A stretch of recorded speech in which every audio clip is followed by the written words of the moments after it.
Sud Radio vous explique ce matin avec Justine Atlan qui est avec nous, directrice de l'association e-Enfance. Bonjour Justine Atlan, parce qu'il y a une grande bataille qui se joue en ce moment pour limiter l'accessibilité aux adolescents, aux jeunes, des plus gros sites pornographiques. Alors c'est l'Arcom, l'autorité de régulation, qui a été saisie, qui demande leur suspension. Les plateformes sont accusées globalement de ne pas suivre la loi française. C'est ça, quel est le fond du problème? Le fond du problème, absolument, c'est qu'ils sont illégaux, puisque en fait quand on ne respecte pas la loi, on bascule dans l'illégalité. Mais parce que dit la loi? Alors la loi, jusqu'à il y a 2 ans, elle disait effectivement qu'il suffisait d'avoir ce qu'on appelle un disclaimer, c'est-à-dire de vous demander si vous avez 18 ans ou pas. Est-ce que tu as 18 ans? Oui, non. Voilà, c'est du déclaratif. Depuis 2 ans, la loi a rajouté en disant que ça ne suffisait plus le disclaimer, donc le déclaratif, qu'il fallait un moyen de vérifier la majorité du consommateur de pornographie, puisqu'en France, c'est réservé aux majeurs. Et ça fait 2 ans que la loi existe. Ça fait 2 ans que les sites pornographiques savent qu'ils doivent se mettre en conformité avec cette loi et qu'ils ne le font pas. Donc finalement, au bout de 2 ans, ce qui est quand même long, on leur a laissé beaucoup de temps.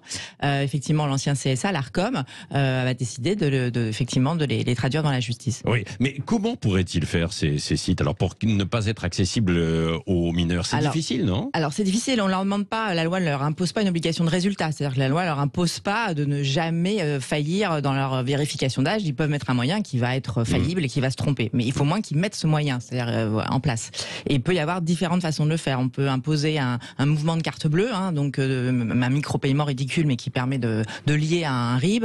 On peut imposer la carte d'identité qu'on va montrer pour prouver qu'on est majeur. Il y a des systèmes de biométrie maintenant, de reconnaissance faciale, qui permettent pas d'identifier l'identité, mais de voir à peu près l'âge globalement qu'on doit avoir en fonction. Voilà, il y a plusieurs systèmes qui existent parce que ça ne pose pas que la question de la pornographie. Les réseaux sociaux ont des problématiques aussi d'accès à leur plateforme à des moins de 13 ans, etc. Donc en fait, tout l'univers d'Internet aujourd'hui se pose ces questions-là de savoir comment on vérifie si on est en face d'un mineur ou pas, et parfois de l'âge. Oui, on sait, on a une idée du nombre de mineurs et puis de l'âge aussi des mineurs qui vont voir des sites pornographiques. Alors ce qu'il y a, c'est qu'aujourd'hui, ça rajeunit beaucoup. C'est-à-dire qu'on a aujourd'hui vraiment de façon généralisée des enfants de primaire, de fin de primaire, de 9 ans, qui voient de la pornographie de façon très facile. Après, ce qu'on voit surtout, c'est qu'au collège, dès le début, dès la 6e, 5e, vers 11-12 ans, massivement, il y en a quand même un bon tiers qui a vu de la pornographie.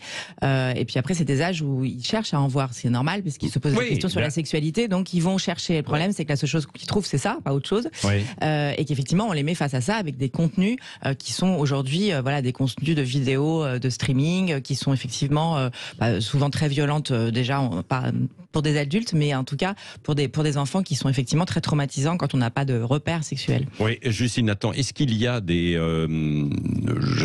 exemples dans le monde qu'il faudrait suivre, qui peuvent être inspirants pour ça, pour lutter contre ça? Pas nécessairement, effectivement. C'est vrai que c'est une question que ça pose à l'Internet en général, mondialement, et à la pornographie, parce que c'est vrai qu'on a du mal à trouver un équilibre aujourd'hui entre la protection de la vie privée, qui est effectivement une des libertés fondamentales, et effectivement la protection des mineurs. On a l'impression, ce qui est un peu étonnant, que ce sont 2 droits qui sont un peu en concurrence.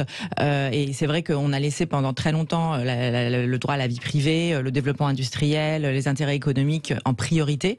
Maintenant, aujourd'hui, on se pose la question de savoir si ce ne sont pas les enfants et les adolescents sur Internet qui en ont pâti. D'ailleurs, il y a une loi américaine qui a été promulguée il y a quelques jours, qui spécifie très clairement que maintenant, il est temps de donner la priorité à la protection de l'enfance face effectivement aux intérêts économiques. Oui, donc là, il va y avoir peut-être une médiation. C'est ce qui a été demandé, un médiateur qui pourrait être nommé. Le président du tribunal a suggéré qu'il faudrait avoir une médiation entre l'Arcom, les fournisseurs d'accès Internet et les sites pornographiques. Oui, mais Justine, attends, puisque vous travaillez sur l'ensemble de l'univers numérique, les réseaux sociaux, par exemple TikTok, où beaucoup d'adolescents et d'adolescentes s'affichent, est-ce qu'elles sont dans le viseur également de cette loi? Alors, elles sont dans le viseur dans la mesure où s'il y a des contenus pornographiques qui circulent où que ce soit, effectivement, quels qu'ils soient, ils ne doivent pas être vus par des mineurs, où que ce soit. Donc c'est vrai que les sites pornographiques par définition, mais effectivement sur un réseau social n'a pas le droit de mettre un mineur face à ces contenus pornographiques. C'est pour ça que quand on tombe sur un contenu pornographique en ligne, il faut le signaler tout de suite effectivement à la plateforme, parce que la plateforme sait dans ce cas-là qu'elle est dans un comportement illégal et qu'il faut que très rapidement elle supprime. Mais vous avez raison, ils sont aussi concernés, absolument. Oui, absolument. Merci beaucoup Justine Atlan, directrice de l'association e-Enfance. Et il y a un numéro que je rappelle, c'est le 3018, c'est le numéro national aussi contre les violences numérique. Tout à fait, merci.